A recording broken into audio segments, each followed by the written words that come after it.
There is one move. Just one.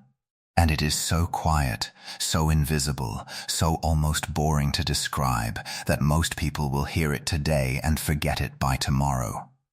That forgetting is not an accident. It is the filter.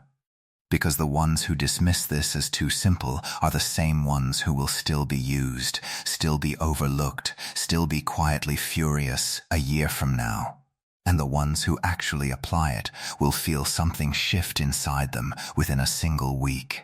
This is not a self-help trick invented last Tuesday by someone selling a course. This move has been written about for 500 years by men who studied power the way a surgeon studies anatomy. Machiavelli described it in the courts of princes. Marcus Aurelius practiced it while ruling an empire. Different centuries, different crowns, same discovery. And once you hear it, you will understand why it survived this long. Remember this line, because you are going to need it. Power isn't loud. Power is unreadable. The naive majority believes power sounds like something. Yelling, confronting, demanding to be respected until the room finally listens.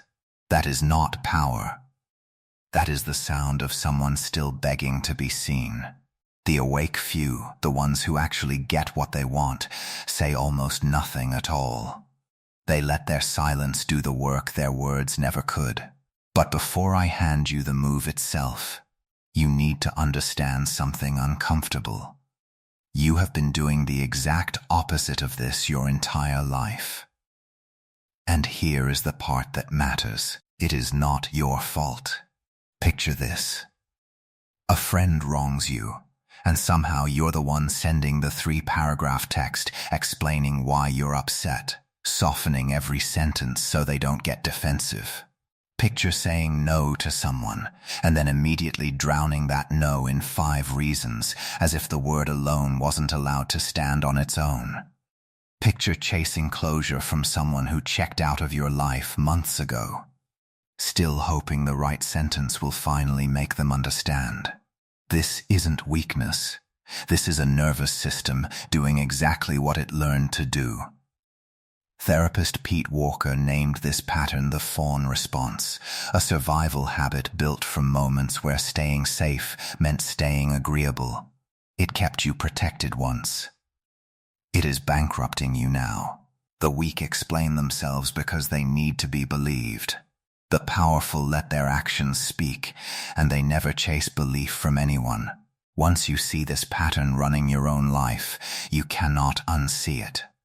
And now that you see it, here is the first move that breaks it for good. Number 1. Walk away without explanation. Picture the scene.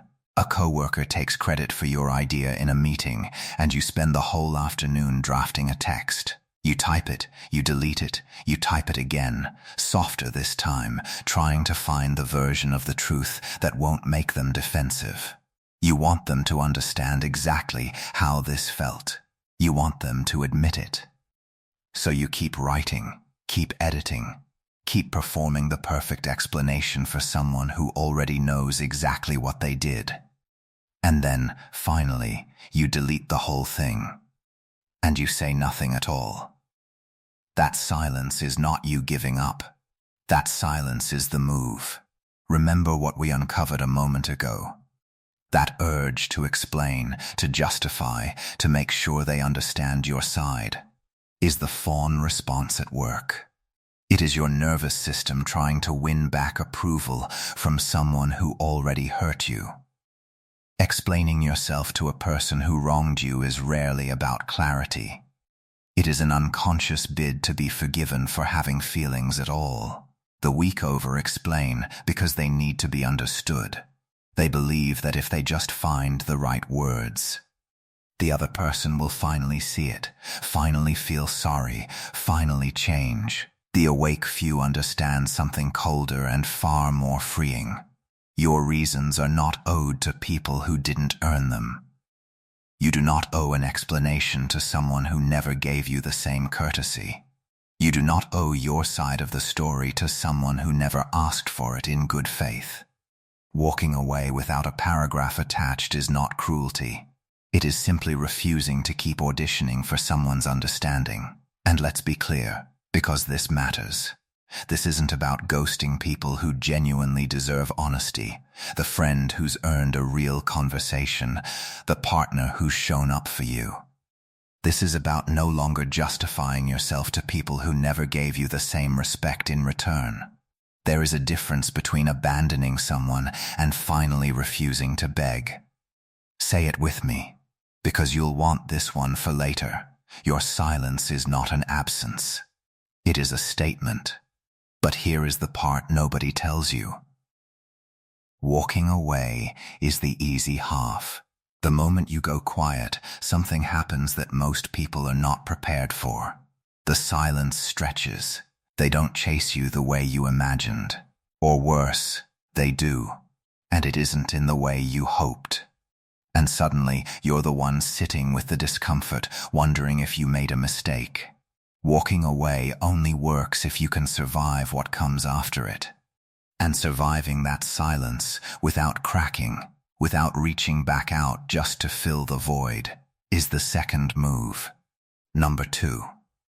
Let silence do the talking. Picture a family dinner. Someone makes a comment clearly designed to get a reaction, a little dig wrapped in a joke, the kind that's aimed right at the thing you're sensitive about.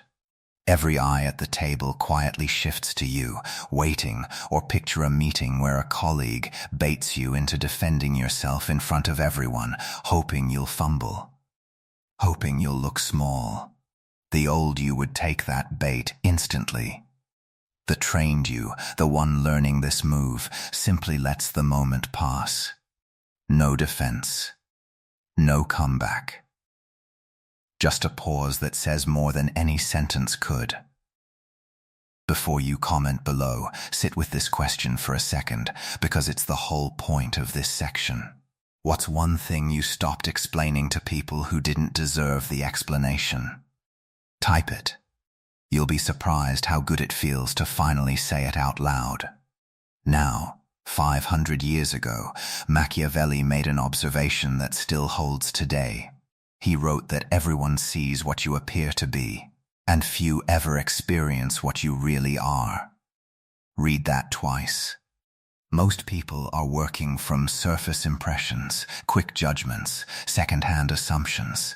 They are not seeing your full picture. They never were.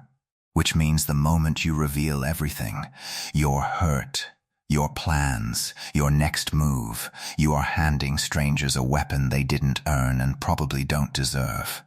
The naive broadcast every emotion the second they feel it. They post it. They vent it. They let their face do all the explaining before their mind even catches up.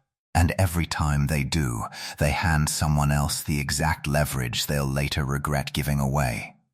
The dangerous few let people underestimate them. They let the room misread them. They let the moment sit uncomfortable and unresolved.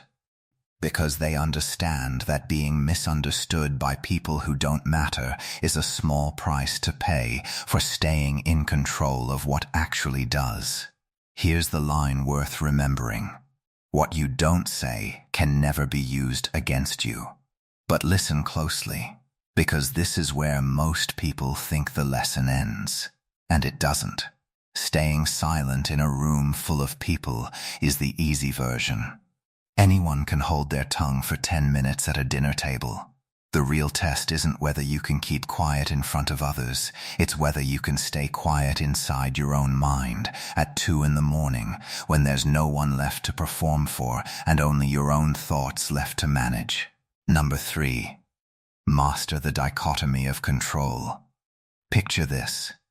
It's 2 a.m. and you're staring at the ceiling, replaying a betrayal for the 400th time. In your head, you're delivering the perfect comeback, the confrontation you'll probably never actually have, the moment where they finally realize what they did to you. Meanwhile, they are asleep. They have not thought about you once today. And there you are, wide awake, still paying rent on a conversation that only exists inside your own mind. This is the internal version of everything we just covered. Outer silence protects you from the world. Inner silence protects you from yourself. Marcus Aurelius, a man who ruled an empire and buried soldiers by the thousands, wrote himself a private reminder that has outlasted his entire dynasty. He said that we suffer more from our own judgment of events than from the events themselves, and that peace comes from separating what is within our control from what is not. Your response is yours. Their behavior, their opinion of you, whether they ever apologize, none of that was ever yours to control. The weak stay hostage to people who have long since stopped thinking about them. They give a person who wronged them years ago free, unpaid rent inside their head. The powerful do something almost unnatural at first.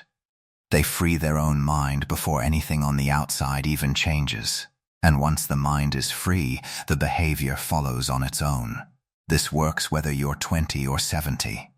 Marcus Aurelius wrote these words at the head of an empire, surrounded by war and betrayal on a scale most of us will never face, and the same principle works just as well in a quiet living room, at a kitchen table, in the silence after everyone else has gone to bed.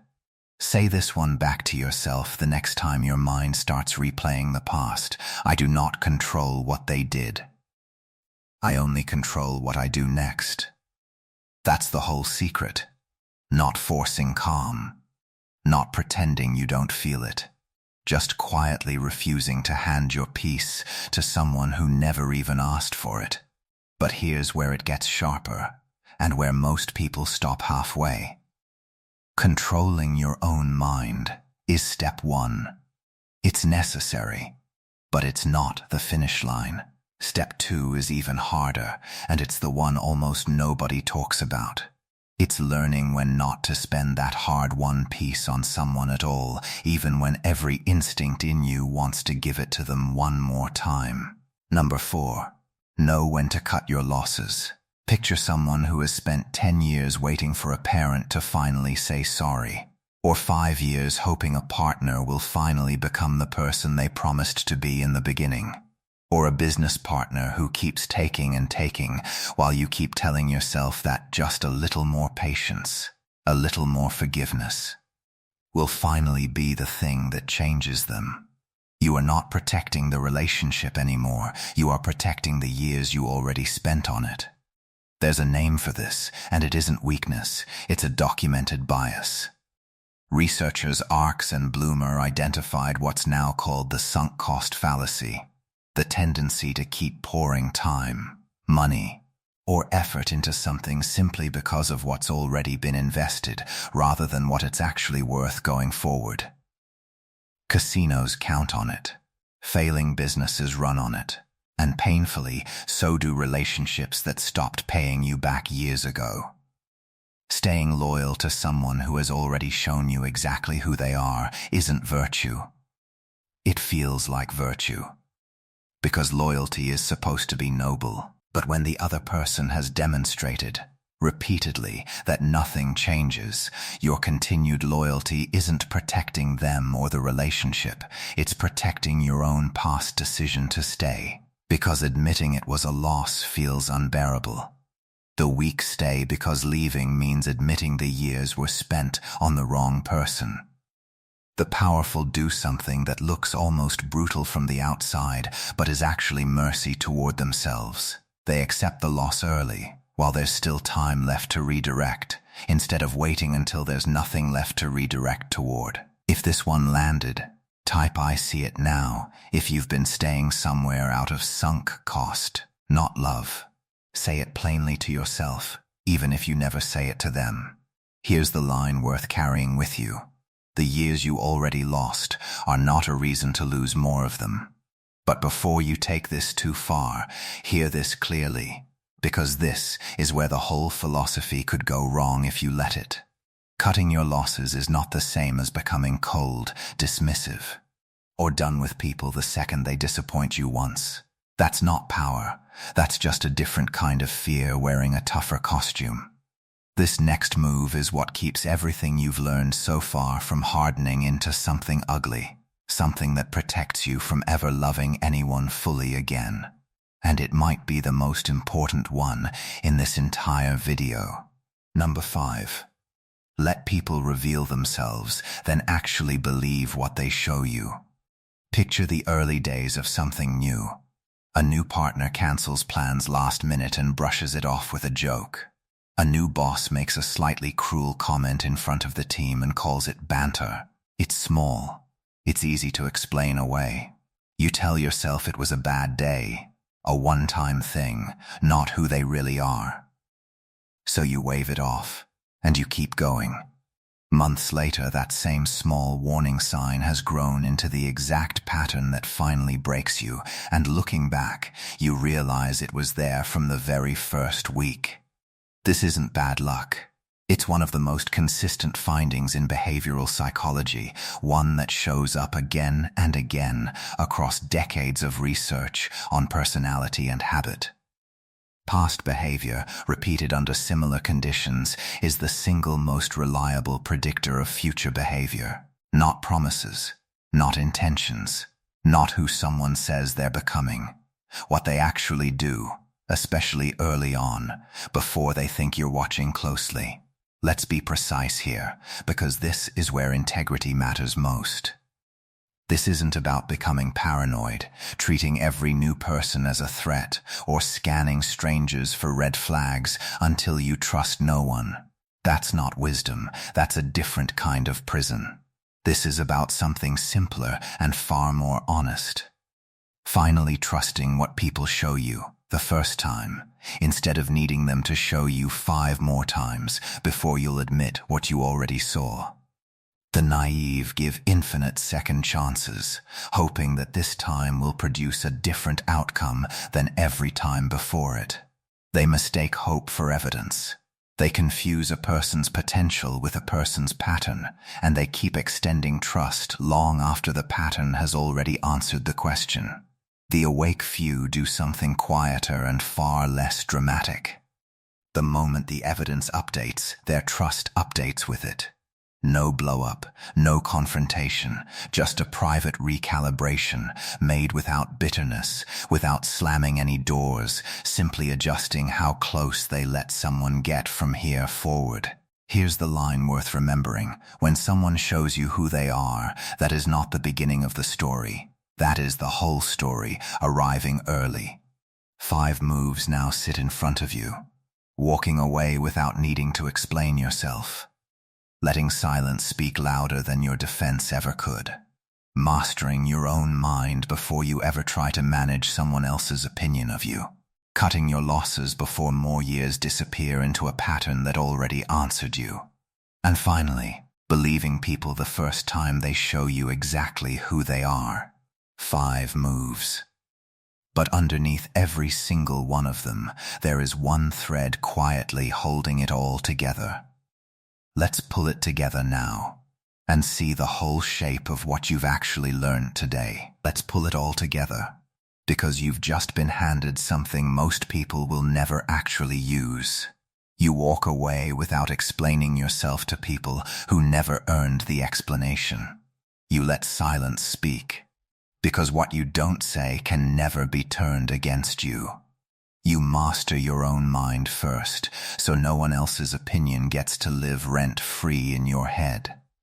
You cut your losses early, before more years disappear into a pattern that already answered you.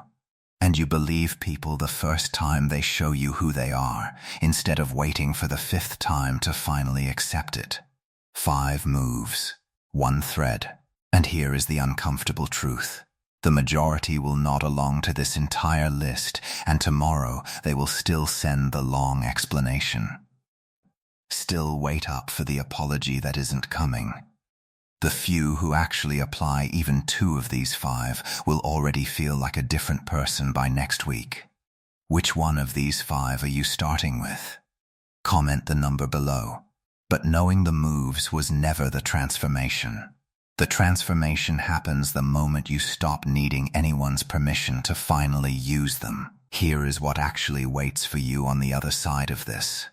Not revenge, not a dramatic confrontation where everyone finally sees how wrong they were. Something quieter, and honestly, something better. The relief of no longer performing your pain for people who were never going to care. The strange, sudden lightness of a life where you've stopped auditioning for approval you were never going to be granted anyway. There is a dignity in this that nobody can hand you and nobody can take from you either. It doesn't come from winning an argument. It comes from simply no longer needing to. But hear this clearly, one final time, because it matters more than anything else in this video. None of this is permission to become cold, manipulative, or someone who cuts people off recklessly the moment they disappoint you. That was never the lesson. The lesson is that you have been confusing self-erasure with kindness for far too long, shrinking yourself and calling it generosity. That confusion ends today. And this shift is not reserved for the young. The ones still reinventing themselves, still figuring out who they'll become. It's available at 22, and it's just as available at 72.